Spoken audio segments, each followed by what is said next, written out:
저는 이남 이녀 중에 막내로 태어나서 사랑을 많이 받고 자랐어요. 교직에 계시던 아버지, 그리고 위로 언니 오빠들도 다 공무원이라 어려서부터 저는 당연하게 선생님의 꿈을 꾸며 살았던 것 같아요. 전업주부이셨던 어머니께서는 지금 생각해도 아버지의 내조를 잘 하셨고 자식들을 참 잘 키우셨죠. 크게 부유하지는 않았지만 그렇다고 크게 부족한 것도 없이 늘 사랑이 넘쳤던 어린 시절이 생각이 납니다. 제가 학교를 졸업하고 교편을 잡았을 때 여기저기에서 선자리가 많이 들어왔어요. 부모님께서도 제가 일찍 결혼해서 안정적인 가정을 꾸리길 바라셨어요. 그도 그럴 것이 언니, 오빠들도 다 일찍 결혼해서 토끼 같은 자식들을 낳고 잘 살았거든요. 그때는 풍토 자체가 그랬지만 자식이 늦게까지 시집, 장가를 안 가고 있으면 부모 입장에서 그것이 근심이 되었고 주변에서도 어디 문제 있는 거 아니냐는 시선을 받던 시절이었죠. 물론 지금은 아니지만요. 제가 27살이 되고 나간 선자리에서 지금의 남편을 만났습니다. 그 선자리가 처음은 아니었어요. 대략 10번쯤 된 걸로 기억합니다. 남편은 사업을 하던 사람이었는데 저희 아버지께서는 사업한다는 남편을 탐탁지 않아 하셨어요. 공무원 집안이다 보니 언제나 안정형을 추구하셨죠. 그런데 중매하시는 분이 워낙에 사람이 좋고 그 집안도 좋다며 추천을 해서 나가게 된 자리였어요. 남편은 사업을 했지만 남편의 아버지는 교장직을 퇴임하셨던 분이더라고요. 그래서 저희 아버지도 그럼 한번 만나는 봐라 라고 하셨던 것 같아요. 요즘 아이들 말로는 꼰대라고 하는 게 맞을 것 같아요. 딱 저희 아버지가 그러셨죠. 여튼 그렇게 나간 선자리에서 남편을 처음 만났고 남편은 사업하는 사람이라서 그런지 성격도 서글서글하고 리더십이 있었어요. 그동안 선자리에서 봤던 남자들과는 사뭇 다른 모습이었죠. 그런 모습에 끌렸던 걸까요? 처음으로 애프터 신청에 응했습니다. 사실 저는 공무원 집안에서 조신하게 자라긴 했지만 저의 원래의 성격은 꽤나 활발하고 노는 것을 좋아하기도 했어요. 언니 오빠들이 미순이 쟤는 진짜 돌연변이야 라고 할 만큼 언니 오빠들은 공부하는 것을 좋아했지만 저는 친구들과 노는 것을 더 좋아했습니다. 하지만 어려서부터 항상 행동거지를 조심하라고 배운 탓에 저는 제약이 많았어요. 고등학생 때 친구들은 어느 한 친구 집에 모여서 같이 스터디도 하고 밤새 영화도 보고 그렇게 놀았는데 저는 그러지 못했어요. 엄하신 아버지 덕분에 외박은 꿈도 못 꾸었죠. 그게 너무 속상하고 불만이기도 해서 일부러 시험도 망쳐보고 교대를 가지 않을 거라고 우겨도 보고 했지만 그래도 따뜻한 가족의 울타리 덕분에 크게 빗나가지도 않고 잘 자랄 수 있었어요. 그런 어린 시절을 보내서였을까요? 남편의 첫인상은 아주 자유로워 보였고 뭔가 묘하게 끌리는 매력이 있었어요. 외모는 전혀 제 스타일이 아니었는데 넘치는 자신감과 유머에 저는 마음이 열렸던 것 같아요. 그 사람과 있으면 시간이 어떻게 가는 줄 몰랐죠. 그렇게 저희는 연애를 시작했습니다. 남편은 원래 요식업 사업을 준비하고 있었는데 갑자기 큰아버지가 지병으로 건강이 악화되셨고 자식이 없던 큰아버지께서 남편에게 자신의 회사를 물려주셨다고 합니다. 그래서 전혀 전공과는 무관한 전기 관련 회사를 하루아침에 운영을 하게 되었다고 했습니다. 어린 나이기도 했고 사람들한테 무시받기가 싫어서 맨 밑바닥에서부터 죽을 듯이 일을 했다고 해요. 그래서 지금은 모두에게 인정받는 오너가 되었죠. 남편은 그 근성이 참 대단해 보였고 저는 늘 조용한 집안에서 자랐다 보니 남편이 이야기해주는 드라마틱한 이야기들이 재미있었어요. 확실히 사업하는 사람은 마인드 자체가 다르더군요. 그래서인지 더 끌렸던 것 같습니다. 1년을 연애를 하고 저희는 결혼을 했습니다. 결혼 생활은 너무나 행복했어요.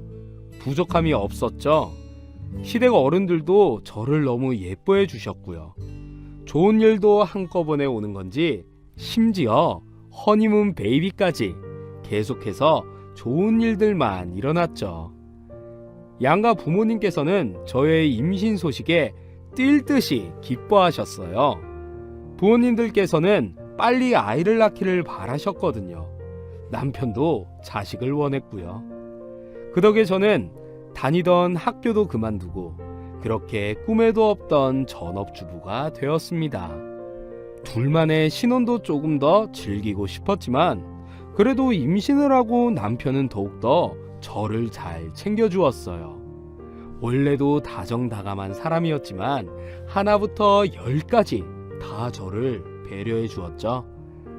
평일에도 최대한 집에 일찍 들어와주고 살림도 많이 도와주었어요. 사실 둘이서 사는 집에서 제가 할 건 별로 많이 없었는데 한 번도 해보지 않은 일이고 임신을 해서인지 불편함이 많았어요. 배워야 할 것도 많았고요. 그런 저를 남편은 늘 챙겨주었고 주말마다 저를 데리고 여행을 다니며 좋은 곳에서 좋은 음식 또 좋은 것들을 많이 보여주었죠. 하루하루가 참 감사하고 행복했습니다. 10달이 지나고 저는 떡두꺼비 같은 아들을 낳았어요. 3대 독자였던 남편인지라 시댁에서는 난리가 났고 시아버님께서는 선물이라고 통장 하나를 선뜻 저한테 주셨어요. 손주 키우는데 쓰라고요. 그때쯤 남편은 부동산 투자를 했는데 그게 대박이 나는 바람에 원래도 부족함이 없던 저희 집은 더 여유가 있어졌습니다. 이런 이야기가 불편하게 들리실지 모르겠지만 절대로 쉽게 그 자리까지 올라간 건 아니에요. 남편이 정말 열심히 해서 일궈낸 성과였거든요. 부동산 투자권은 운이 좋았던 것 같고요. 그렇게 저희는 강남에서 제일 좋은 곳에서 살았고 저는 신세계를 만나게 됩니다. 아이가 유치원에 들어가자 자연스럽게 학부모들과 어울리게 되었는데 저는 정말 깜짝 놀랐어요. 교육열이 대단했고 엄마들의 수준도 상당했죠. 대부분이 사업을 하거나 또는 병원장의 아내들이었고 대기업 임원의 아내분도 있었습니다. 그 모임에서 제가 막내였는데 그나마 나이가 어려서 다행이었지 아니었으면 그런 자리에서 주눅들어서 나가지도 못하겠더라고요. 어딘가 맞지 않은 옷 같아서 더 이상 그 모임에는 나가지 않았어요. 그랬더니 제 아들은 왕따 아닌 왕따가 되었죠. 아들이 7살이 되었을 때 다른 친구들은 생일 파티에 초대받는데 저희 아들은 아무도 초대를 해주지 않더라고요. 엄마들 사이에서도 서열 같은 게 존재하는 건지 지금 생각하면 참 웃기네요. 아들이 행여나 마음이 상할까 자존감이 낮아질까 싶어서 한 번은 나를 잡아서 반 친구들을 다 저희 집으로 초대해서 거나하게 생일상을 차려줬습니다.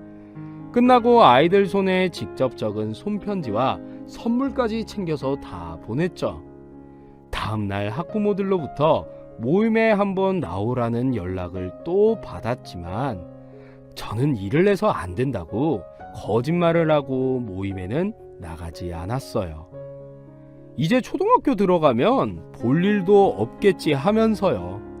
그렇게 저는 전혀 다른 세상에 사는 사람들이 있구나 라는 것을 피부로 느끼면서 굉장히 괴리감을 느끼게 되었어요. 친구들을 만나서 그런 얘기를 해주면 어머 정말 드라마에서나 보던 그런 아줌마들? 강남 엄마들? 진짜 웃긴다 얘. 애들은 무슨 죄니?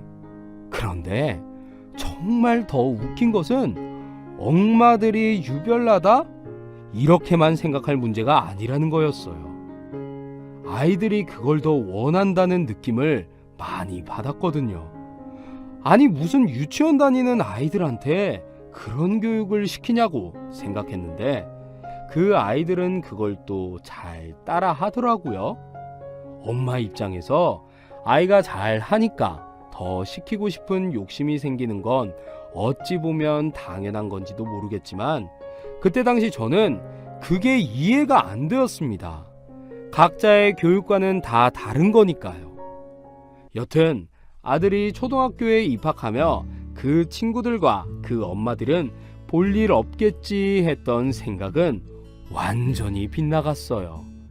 강남 바닥에서 보내는 학교야 뻔했고 저는 다른 친구들도 많을 거야 라고 생각했지만 그 학교에 오는 아이들의 엄마들은 심하고 안 심하고의 차이는 있지만 모두가 아이들의 교육에 온 신경을 쏟는 엄마들이었어요. 아이가 스스로 생각하고 의견도 낼 수 있는 나이가 되자 특히나 초등학교 저학년 때는 자존감 형성에 매우 중요한 때라서 만나는 친구가 정말 중요하다고 생각했는데 엄마들끼리 친하면 아이들끼리 친하게 지내는 그런 패턴이다 보니 걱정이 많았어요. 저는 그 엄마들이랑 어울리기가 싫었거든요. 남편에게 이런 고민을 털어놓았더니 소신대로 해 소신대로. 아니 소신이 뭐냐고요. 그거 지키는 게 제일 어려운 건데 말이에요. 행여나 아들이 마음 상하는 일이 생길까봐 행여나 친구가 없을까봐 저는 괜한 노파심에 어쩔 수 없이 학부모 모임에 나가게 되었어요. 저도 나름 교육열이 높은 집안에서 자랐다고 생각했는데 거기서 만난 학부모들은 상상 그 이상이었습니다. 흔히들 헬리콥터 엄마들이라고 부르죠.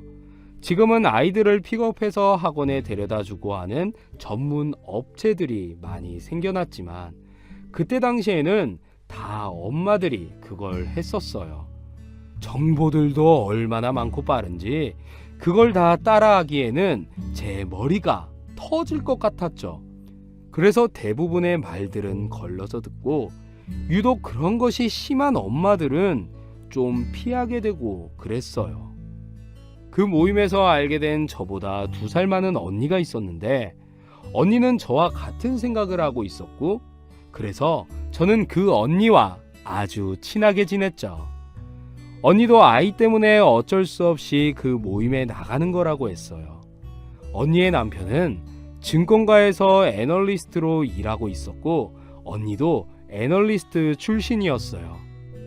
저희 남편과 4명이서 저녁을 한번 같이 먹은 적이 있었는데 투자 이야기를 하면서 더 친해졌던 것 같아요. 언니는 우리나라 학교 교육보다 가정에서 시키는 경제 교육이 훨씬 중요하다는 이야기를 했고 저와 남편은 그것에 동의했죠. 늘 배울 것이 많은 부부라 저희 부부도 너무 좋아했고 자주 만나서 시간을 보냈습니다. 당연히 아이들끼리도 친하게 지냈고요. 정말 나가기 싫은 모임이었지만 그 언니 덕분에 저는 계속해서 그 모임에 나갈 수 있었어요. 몇 가지 말만 걸러서 들으면 크게 나쁠 것도 없는 모임이었어요. 분명 배울 것이 있긴 했으니까요. 그렇게 6년을 보내고 언니와 저는 아이들을 기숙사가 있는 학교로 보냈고 1년 동안 유학을 보냈어요. 그러면서 자연스럽게 그 모임에는 안 나가게 되었고 언니와 저 그리고 저희랑 생각이 비슷한 2명 이렇게 4명의 엄마들은 따로 모임을 하면서 친하게 지냈어요. 어느덧 시간이 흘러서 아들은 성인이 되었고 남편이 하는 사업체를 물려받기 위해 경영 수업을 받으면서 일을 했죠. 참 웃기죠. 그렇게 공부시켜서 결국 아빠가 하는 일을 물려받을 건데 뭐 그렇게 아등바등 공부시켰는지 모르겠어요. 물론 도움이 되었겠지만 말이에요. 그러던 어느 날 아들이 30이 되었을 때였습니다. 엄마, 나 결혼하고 싶은 여자가 생겼어. 일 중독처럼 일만 하고 살던 아들이 갑자기 결혼 이야기를 꺼내기에 저는 깜짝 놀랐죠. 어머, 그러니? 언제 또 그렇게 연애를 했대? 얼마 되지 않았는데 결혼하고 싶은 여자예요. 엄마도 마음에 들어 하실 거예요. 아들의 여자친구는 자기보다 1살 어린 신경외과 의사라고 했고, 얼굴도 마음도 너무 예쁘다면서 입이 아주 귀에 걸렸더군요. 그런 아들의 모습을 보니 저도 기대가 되었어요. 빨리 보고 싶었죠. 아들이 집으로 여자친구를 데리고 오겠다고 한 날, 저는 아침부터 분주하게 음식을 준비했습니다.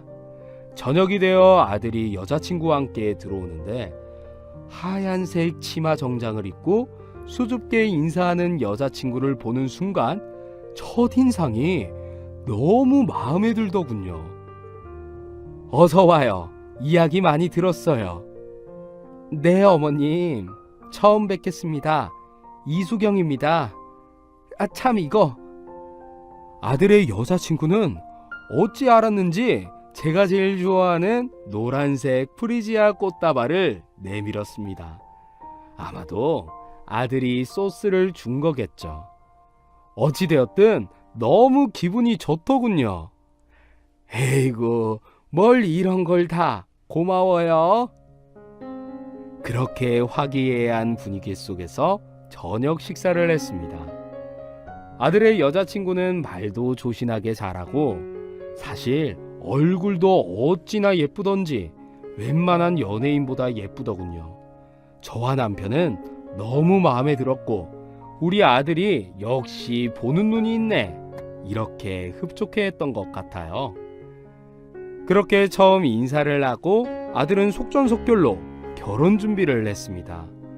예비 며느리는 부모님이 두 분 다 캐나다에 사신다고 했어요. 캐나다에서 물류 사업을 한다고 하시더군요. 상견례 때문에 한국에 들어올 수도 없는 상황이라 두 사람 결혼식 때나 볼 수 있을 것 같았죠. 결혼 일주일 전에 한국에 들어와서 한 달간 머물다 갈 거라고 예비 며느리는 그걸 너무 죄송스러워 했지만, 뭐가 죄송해? 사돈 어른들께서도 하시는 사업들이 있는데 그게 당연한 거지. 결혼 준비는 우리끼리 하면 되니까 그런 건 신경 안 써도 된단다. 어머님, 저희 아버지께서 결혼 준비하라고 주신 돈이 있어요. 그걸로 제가 준비할 거는 준비하면 돼요. 어머님 필요하신 거 저한테 목록 주시면 준비할게요. 어머, 무슨, 나는 그런 거 필요 없다. 편하게 생각해. 하나밖에 없는 아들이라 나는 딸 하나 얻는다고 생각하련다. 남편도 예비 며느리에게 아무것도 준비 안 해도 돼. 일도 바쁠 텐데 뭘 다 격식을 차리나. 사돈이 주신 돈은 앞으로 둘이 살면서 쓸 일이 있을 때 그때 쓰려무나. 아버님, 감사해요. 제가 정말 잘하겠습니다. 그렇게 말하면서 오는데 그 모습이 얼마나 예뻐 보이던지요. 외동딸인 예비 며느리는 부모님과 떨어져서 정말 열심히 살았다고 했습니다. 의대에 합격하고 부모님의 지원으로 경제적으로 힘든 것은 없었지만 늘 외롭게 자랐다고 했어요. 그 말을 듣는데 저는 정말 딸이 하나 생긴 것처럼 잘해주고 싶고 챙겨주고 싶은 마음이 들더군요. 사실 저와 남편은 아들을 낳고 둘째로 딸을 원했지만 생각처럼 임신이 되질 않아 늘 딸 가진 집을 부러워했었거든요. 그래서 늘 며느리가 들어오면 딸처럼 지낼 거라고 그렇게 말하곤 했었는데 그게 이루어진 것 같아 너무 좋았죠. 예비 며느리랑 함께 혼수를 준비하면서 마치 정말 딸을 시집 보내는 것 같더라고요. 어딜 가든 따님이 엄마를 쏙 빼닮았네요.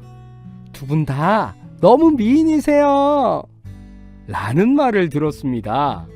저는 내심 그런 말들이 너무 좋았고 예비 며느리도 어찌나 애교가 많은지 제 팔짱을 끼면서 에이, 저희 엄마가 더 예쁘죠? 라면서 생글생글 웃었습니다. 그런데 어찌 안 예쁘겠습니까? 하나라도 더 챙겨주고 싶었죠.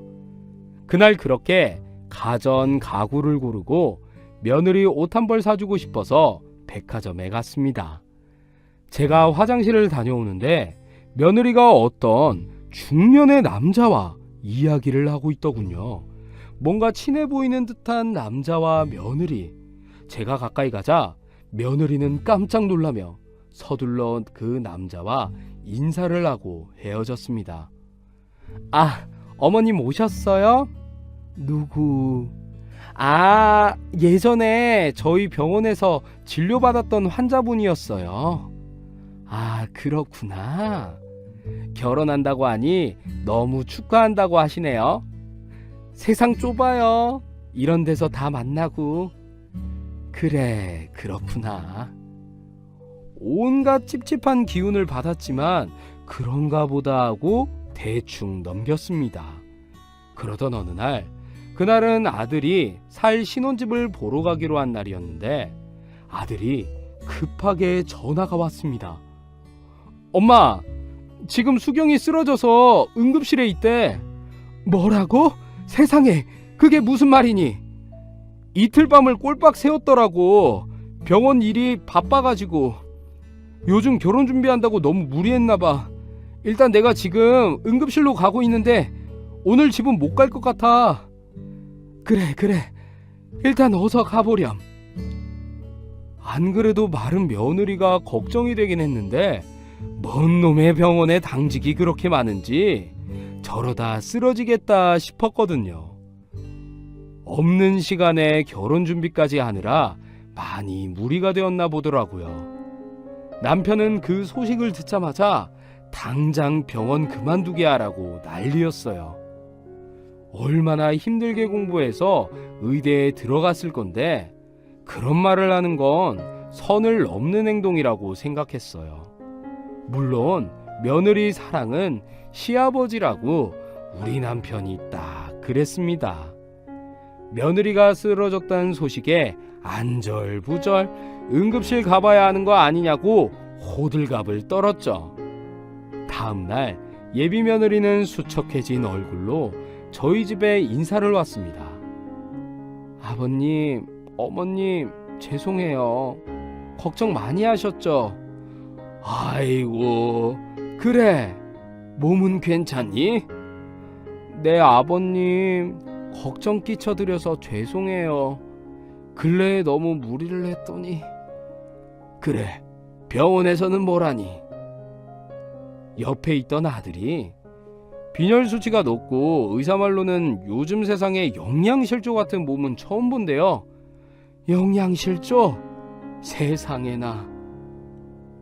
병원 일이 바쁘면 대충 빵으로 끼니를 때우거나 하는 날이 많다고 하는 며느리. 그게 얼마나 안쓰럽던지. 그래서 당분간 병원 일은 좀 쉬라고 했어요. 결혼 준비도 해야 하고 수경이 몸이 워낙 약하기도 하고. 그래, 잘 생각했다. 아무 걱정 말고 몸부터 챙기려무나. 네, 감사합니다. 그렇게 며느리는 일을 쉬고 몸을 돌보았고 아들과 함께 운동을 시작했어요. 그리고 주말이면 저희 부부와 함께 필드에 나가서 골프를 치거나 여행을 다녔죠. 며느리의 몸은 훨씬 좋아졌고 저희는 그런 아들 대회를 보면서 다행이다 싶더군요. 예비 며느리도 더욱 저희 집에 애사를 내는 것이 느껴졌어요. 남편은 며느리 바보가 되어서는 눈에서 꿀이 뚝뚝 떨어졌고 아들은 말할 것도 없고요. 넷이서 여행을 가거나 같이 저녁을 먹거나 하는 날들이 많아지면서 며느리와 대화할 일들이 많았는데 며느리는 상식이나 여러 정보들에 굉장히 박식하더라고요. 보통 의대 공부한 친구들을 보면 자기 일 외에는 관심도 없고 문외한들이 많은데 며느리는 어찌나 아는 것이 많은지 대화가 참 잘 되었어요. 남편이 아이고, 우리 며느리는 의사할 사람이 아니고 사업을 해야 했네 할 정도였어요. 아마도 사돈 어른들이 어려서부터 사업을 하셨던 분들이라 그런지 며느리도 그런 쪽으로 투자 마인드가 있더군요. 실제로 며느리가 추천해준 부동산 투자가 잘 되어서 큰 차익을 남기고 거래를 하는 일도 일어났죠. 남편은 집안에 복덩이가 들어왔다며 좋아했고 저 역시 그런 며느리가 한없이 예쁘게만 보였습니다. 정말 복덩이가 굴러 들어온 것 같았죠. 남편은 가지고 있는 건물 중에 가장 최근에 매입한 건물을 며느리 앞으로 명의를 해준다고 했어요. 결혼 선물이라고요. 며느리는 한사코 거절을 했지만 남편의 고집을 꺾을 수는 없었죠. 결혼식을 한 달 앞둔 어느 날, 그날은 제가 평소에 친하게 지내던 언니와 아들 학교 다닐 때부터 이어져 오던 모임이 있는 날이었어요. 저는 아들의 결혼 소식을 들고 기쁜 마음으로 모임에 나갔죠. 미순아, 너무 축하해. 언니 고마워. 아들 장가 보낸다고 요즘 그렇게 바빴던 거니? 준비는 다 했어? 응, 결혼 준비는 다 했어. 이것저것 준비할 게 많더라고. 며느리가 의사랬지? 응, 신경외과 의사인데 지금은 병원 일 쉬고 있고. 의사 한 명 정도는 알고 지내야 되는데 집안에 의사 며느리가 들어오니 얼마나 좋아. 너무 잘 됐다. 언니들은 모두 저의 아들의 결혼을 축하해 주었어요. 저는 청첩장을 돌리며 언니들 와서 축하해 줄 거지? 아니, 얘가 당연한 소리를 하고 있어. 어머, 며느리 너무 예쁘다 얘. 그러게, 무슨 연예인 뺨치게 생겼네. 그치? 나도 처음 해보고 깜짝 놀랐다니까.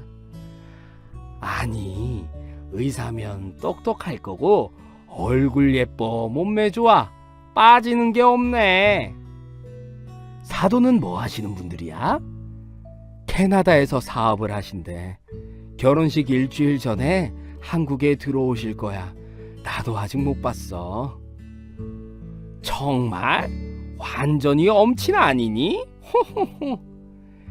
이래서 끼리끼리 만난다고 하는 거야. 아들의 결혼 소식에 정신없이 수다를 떨고 있을 때 예비 며느리에게서 전화가 왔습니다. 어머님, 식사하셨어요? 그래, 수경이니. 오늘 엄마들 모임이 있어서 밖에 나와 있어. 아, 네. 어머님 그럼 즐거운 시간 보내세요. 밖에 나왔다가 어머님 생각나서 전화했어요. 그랬니? 저녁에 집에 오너라. 저녁 같이 먹자꾸나. 네, 어머님. 어쩜 말하는 것도 이렇게 예쁜지 저는 싱글벙글 웃으며 전화를 끊었습니다. 며느리야? 밖에 나왔다가 내 생각나서 전화했대. 아이고, 하는 짓도 예쁘네. 우리 며느리도 그거 반만 좀 닮았으면 좋겠다 얘. 언니, 좋은 며느리 봐놓고는 무슨 소리야. 그냥 곰이야 곰. 애교라고는 없다니까. 아니, 며느리 얼굴 좀 보여줘. 그럴까? 그래, 오라고 해봐. 보고 싶다 얘. 저는 며느리에게 전화를 해서 여기 엄마들이 보고 싶어 한다고 근처에 있으면 잠깐 와서 인사를 하고 가라고 했고, 며느리는 흔쾌히 그러겠다고 했어요. 30분쯤 지났을까요? 며느리가 꽃보다 더 화사한 모습으로 카페 안으로 들어왔고 그 모습이 얼마나 예쁘던지 사람들이 쳐다볼 정도였죠. 안녕하세요. 이수경입니다. 세상에, 연예인 아니야? 사진보다 실물이 훨씬 예쁘네. 반가워요. 시어머니 될 사람이 자랑을 얼마나 하는지 궁금해서 참을 수가 있어야죠. 우리 주책이라고 하지 말아요. 아니에요. 저도 결혼식 전에 인사드리게 되어서 기뻐요. 언니들은 며느리가 싹싹하고 예쁘다고 칭찬 일색이었어요. 그런데 저와 제일 친한 언니는 고개를 갸웃거리며 며느리를 유심히 보았죠. 전 뭐 그러려니 하고 넘겼어요. 그날 저녁 저희 집에서 다 같이 밥을 먹으면서 제가 낮에 있었던 일들을 이야기를 하며 며느리 칭찬을 했더니 남편도 그럼 우리 집에 복덩이가 들어왔다니까 하면서 좋아했습니다. 다음날 아침부터 친한 언니에게서 전화가 왔습니다. 미순아, 집이니? 응, 언니. 내가 잠깐 너희 집으로 갈게. 네가 꼭 봐야 할 것 같아서. 응? 뭔데? 가서 이야기해. 일단 간다. 알겠어. 언니가 무슨 일로 그러지 싶어서 기다리고 있는데 언니는 뭐가 급했는지 저희 집에 들어오자마자 미순아, 앉아봐. 그러고는 저한테 핸드폰에 영상 하나를 보여주는 겁니다. 이게 뭔데 그래? 하면서 그 영상을 보는데 저는 경악을 금치 못했습니다.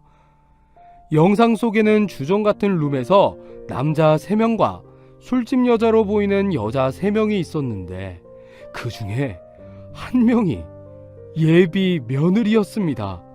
저는 너무 놀라서 다시 보고 또 다시 봤습니다. 맞지? 어제 봤던 네 예비 며느리. 언니, 이거 뭐야? 저는 손이 벌벌 떨렸습니다.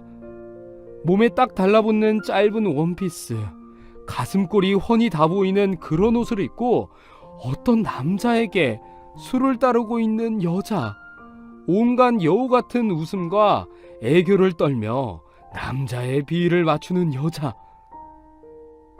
내가 어제 그 애 딱 보는 순간에 어디서 봤다 싶었거든?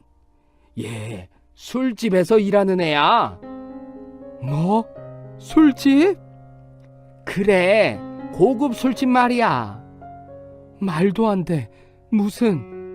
증권가 찌라시에서 영상이 돌았는데 연예인처럼 예쁜 팬프로 출신 여자가 출신을 속이고 돈 많은 남자한테 접근한다고 조심하라는 찌라시였어. 저는 너무 충격을 받아서 입이 다물어지지 않았습니다.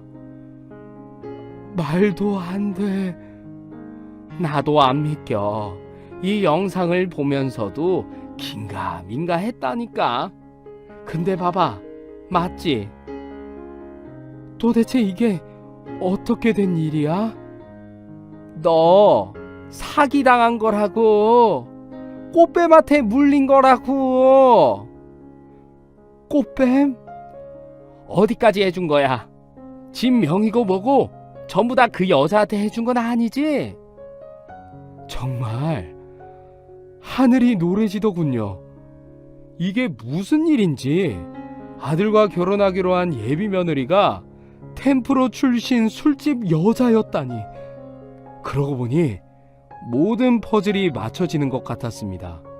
일반이 닮지 않게 너무 예쁜 외모, 절대로 공부만 하는 의대생이 가질 수 없는 관리받은 듯한 피부와 몸매, 그리고 가끔씩 나가는 필드에서도 골프를 꽤나 잘 쳤던 며느리, 그동안 박식하게 내놓았던 투자 정보들도 모두 손님들한테서 얻은 고급 정보들인가 보더라고요. 부모님이 캐나다에서 사업하는 것도 다 거짓말인 것 같았습니다. 정말 기가 막히고 망치로 뒤통수를 제대로 맞은 기분이었습니다. 어디까지나 우리를 속이려고 했던 건지 완전 사기 결혼이 따로 없었죠. 순간 번뜩하고 들었던 기억. 며칠 전에 백화점에서 봤던 중년의 남자. 환자라고 이야기했던 그 남자도 템프로 술집을 다니는 손님에 불과했겠죠. 정말 소름이 끼쳤습니다. 그제서야 모든 이야기들이 맞아 들어가는 것 같았어요. 언니, 나 어떡해? 뭘 어떡해? 당장 결혼 엎어야지. 언니, 근데 아닐 수도 있잖아. 닮은 사람일 수도 있잖아. 어느새 제 눈에는 눈물이 뚝뚝 떨어졌습니다. 정신 차려 이거사. 이것 보고도 그런 소리가 나와? 언니, 우리 아들 어떡해? 내가 이 정도인데 애가 받을 충격을 생각하면. 그 여자애 어느 병원 의사랬지?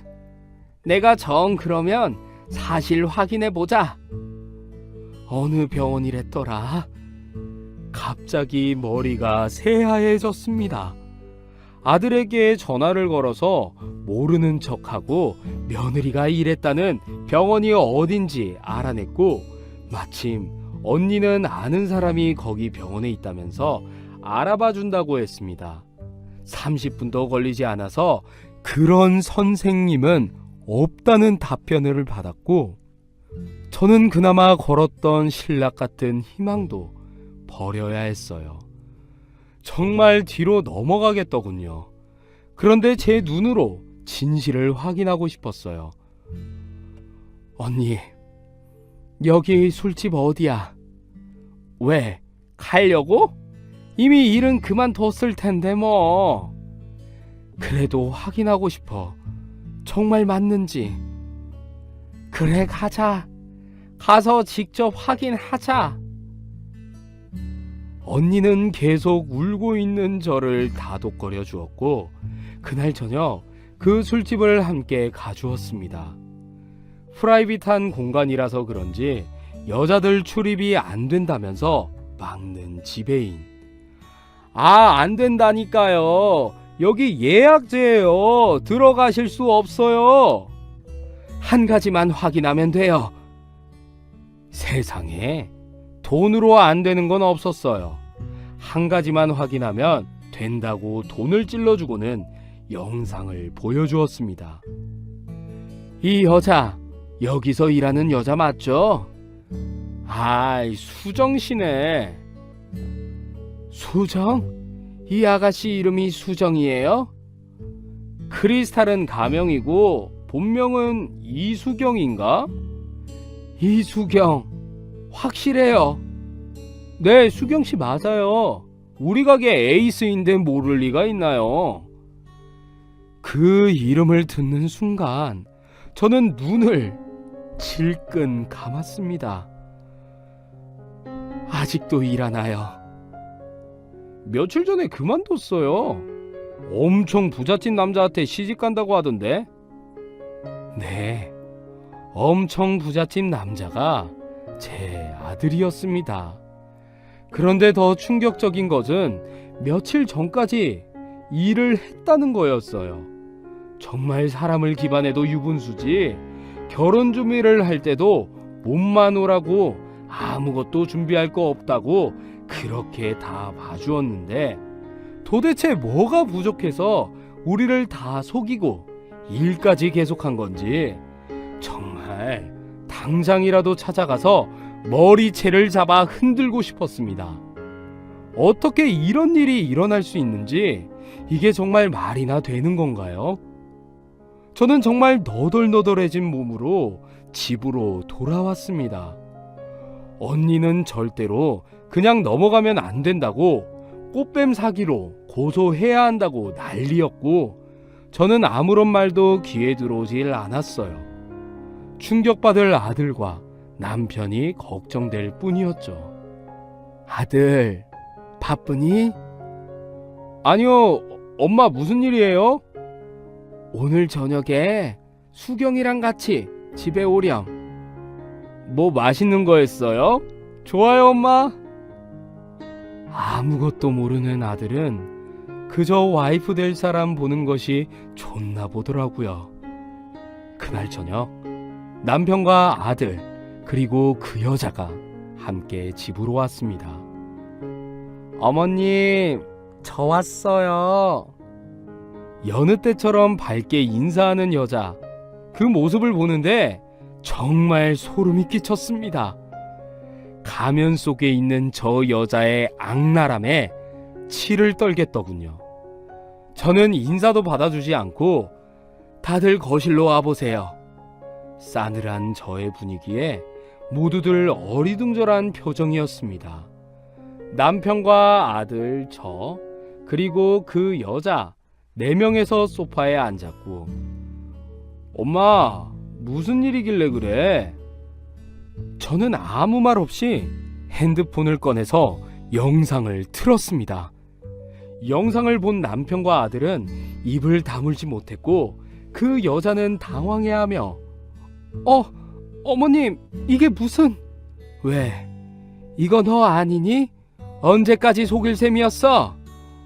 어머님, 저 아니에요. 제가 왜 여기에... 뭐라고? 이게 끝까지 거짓말이니? 제가 소리를 질렀습니다. 아가, 도대체 이게 뭐냐? 네 입으로 말해보거라. 남편도 충격을 많이 받아 보였어요. 아버님, 오해세요. 저 아니에요. 끝까지 발뺌하는 여자. 사람들이 너를 크리스탈이라고 부르더구나. 뻔뻔한 것. 감히 우리 집안을 속여먹어. 그제서야 여자는 바로 무릎을 꿇고는 죄송합니다. 정말 죄송해요. 잘못했습니다. 하고는 눈물을 흘렸습니다. 오빠가 너무 좋아서 그랬어요. 정말이에요. 정말 그것만은 믿어주세요. 정말 진심이었어요. 근데 제가 술집 여자라는 거 알면 오빠가 싫어할 게 뻔하니까 그래서 거짓말했습니다. 죽을 죄를 졌어요. 수경아, 이게 도대체 어떻게 이럴 수가 있어? 아들은 믿기지 않는다는 얼굴로 그 여자의 어깨를 흔들었습니다. 오빠, 미안해. 너무 사랑해서 그랬어. 미안해. 사랑? 이게 사랑이니? 어디까지가 속인 거야? 진짜 넌 뭔데? 진짜 네 모습은 뭐야? 미안해. 말도 안 돼. 거짓말이야. 엄마, 이거 다 거짓말이죠? 이게 말이 돼요? 울고 있는 아들을 보며 제 억장이 다 무너졌습니다. 못된 것. 감히 우리 집안을 속이다니. 당장 나가거라. 썩 꺼져. 아버님, 잘못했어요. 용서해 주세요. 제발 용서해 주세요. 용서? 이게 용서할 문제로 보이니? 이건 사기 결혼이야. 캐나다에 있는 부모님은 그건 맞니? 죄송해요. 수경아, 너 정말 뭐가 진짜 네 모습이니? 아들이 울면서 그 여자를 쳐다보았고, 오빠, 나 오빠 사랑해. 알잖아, 믿어줘. 나 오빠 없으면 못 살아. 알잖아. 오빠, 다 말할게.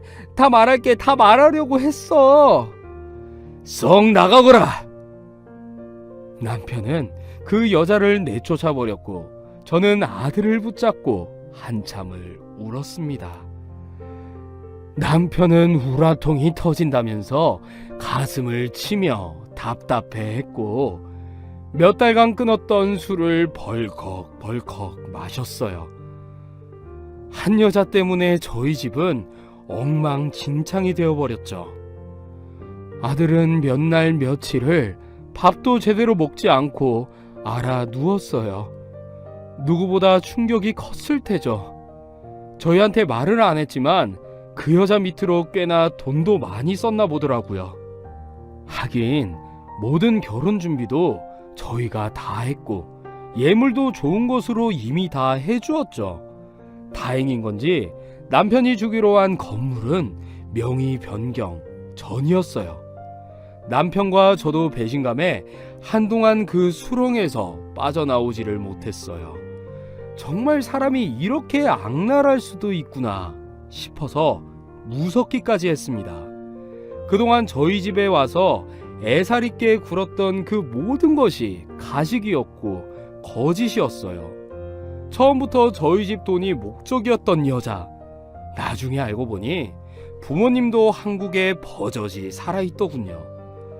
정말 모든 것이 거짓말이었습니다. 세상에 정말 손바닥으로 하늘을 가리려고 했던 건지 저희는 그 여자를 사기 결혼으로 소송했고 그동안에 썼던 돈들도 다 청구했습니다. 그 일을 겪고 아들은 아직도 결혼을 하지 않고 있어요. 언제쯤 그 상처가 아물지 지켜보는 어미의 마음은 정말 애가 탑니다. 세상에 믿을 사람 없다고 하지만 저희가 이런 일을 겪게 될 줄은 꿈에도 몰랐어요. 돌다리도 두드려보고 건너랬다고 지금 생각해보면 이상한 거 투성이었는데 그땐 왜 그게 눈에 안 들어왔는지 무슨 귀신이라도 쓰인 것 같네요. 저는 남편과 지금 제주도에 내려와 있는데 얼른 지난 일을 잊고 일상으로 돌아가고 싶어요.